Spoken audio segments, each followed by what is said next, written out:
Ahora, con esa reforma, lo que se pretende es que una mayoría electoral se apodere del árbitro. O sea, lo que ya tuvimos en este país, un órgano que tenía un secretario de Gobernación o tenía representación proporcional de los partidos con derecho a voto en la mesa.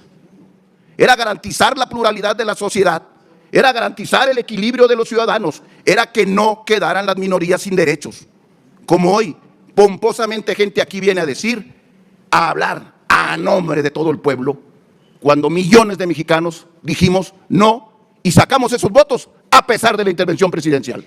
El decir que las minorías deben de tener una representación es correcto, siempre y cuando no sea en detrimento de las mayorías que así fueron votadas. Porque entonces estaríamos hablando de una artificial gestión de votos solo por el hecho de ser minoría. Es decir, el hecho de ser minoría, y quiero poner un ejemplo, puede incluso llevar a partidos políticos a perder el registro y que tengan representación en el Congreso. Sucedió en el 18, estamos en vísperas de que suceda ahora en el 24.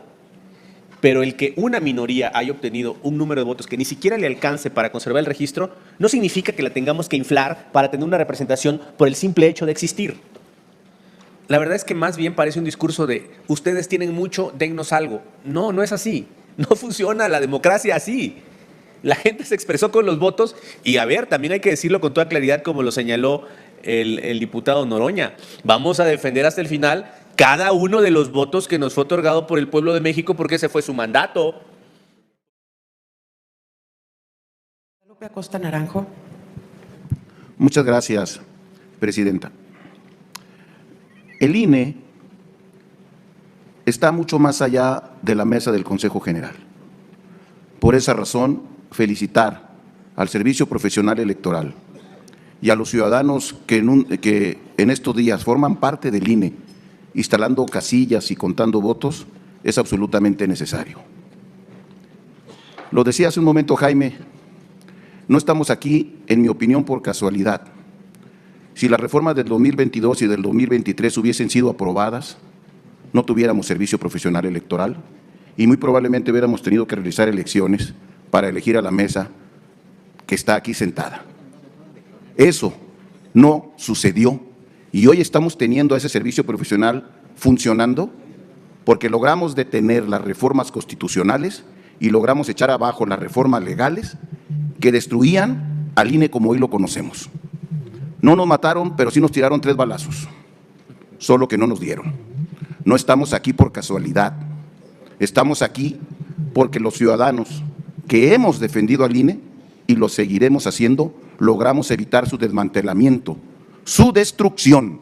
Si hubiesen pasado las reformas, que no nomás las amenazaron y las dijeron en un café, que las presentaron formalmente ante las cámaras, que intentaron pasarlas y no lograron los 2/3 y que después hicieron reformas legales que violaban la Constitución y fue la Corte la que las declaró inconstitucionales, de otra cosa estuviésemos hablando.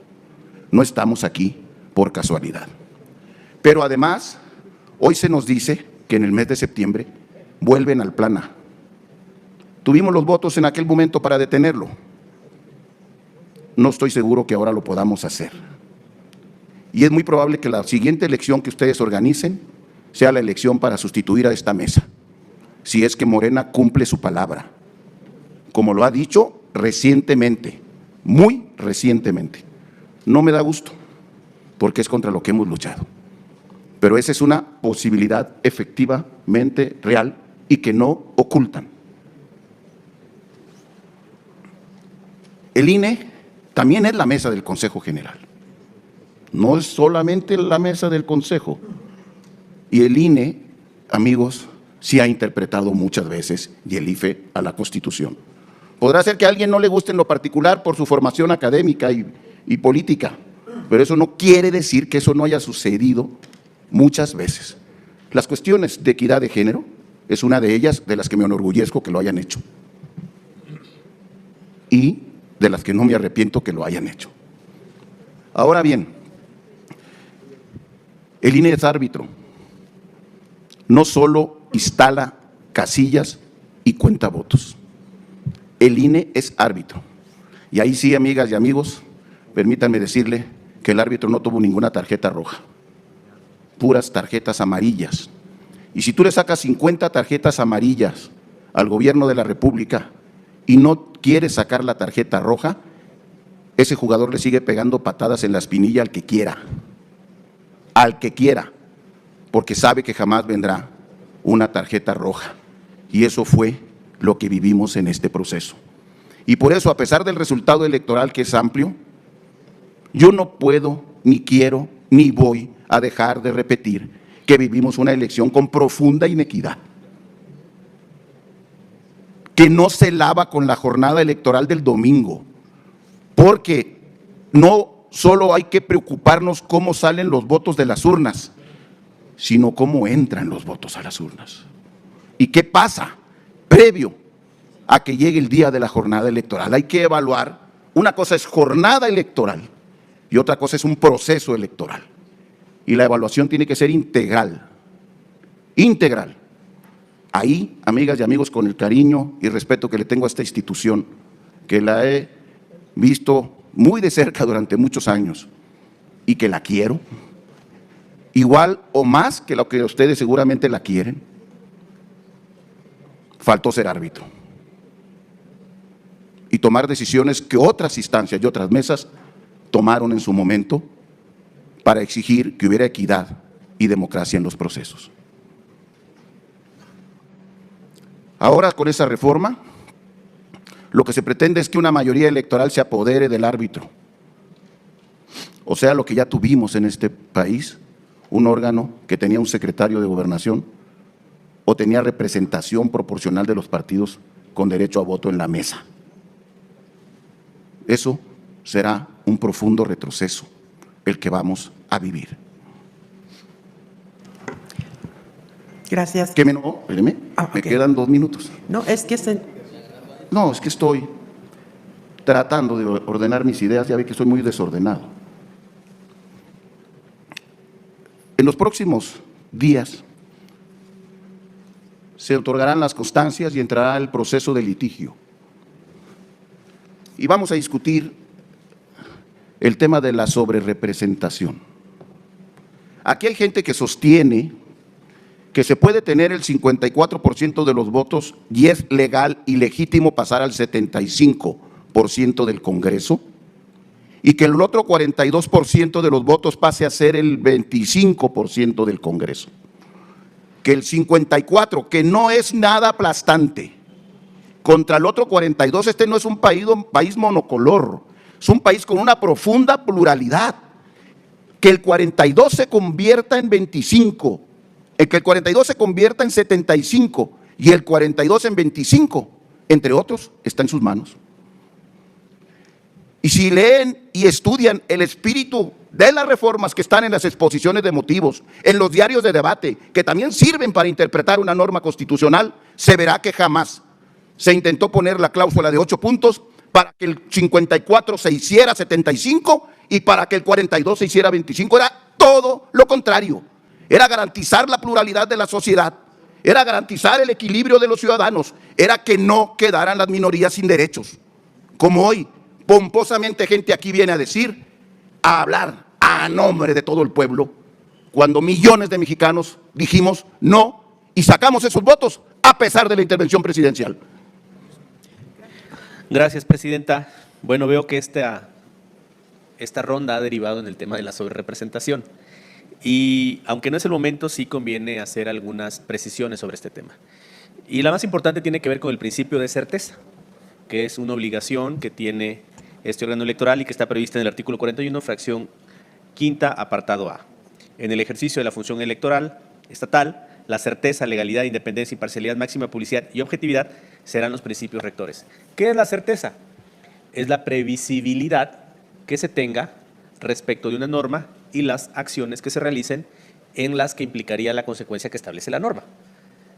Y no solo estamos hablando en abstracto, estamos hablando que esta aplicación ya se ha dado materialmente al menos 2015, 2018, 2021, donde este Consejo General, con integraciones diversas, ha aplicado lo que establece la Constitución sobre el límite del más menos más menos 8%, porque también es un límite inferior.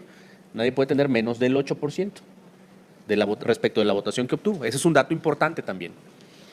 Y sobre eso, lo que no podemos interpretar es algo que el pueblo no dijo.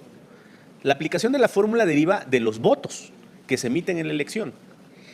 Y lo que pretende esta norma y todo el sistema de asignación de legisladores, diputados y senadores de representación proporcional es generar condiciones para la pluralidad.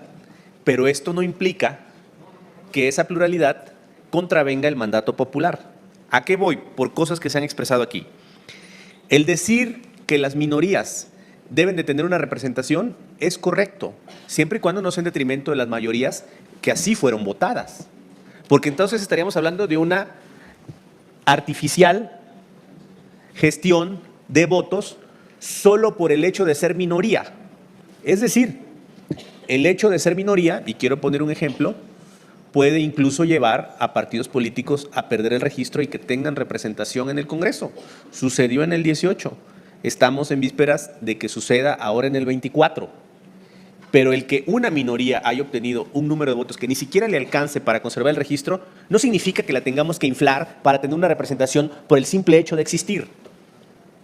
Y las reglas que permiten la asignación de representación proporcional son las reglas previamente conocidas, con las que los jugadores entramos a la arena política, donde postulamos nuestras ofertas hacia la ciudadanía y donde la ciudadanía, con base en esas campañas y con lo que cada uno de los contendientes ofrece al electorado, emite su voto.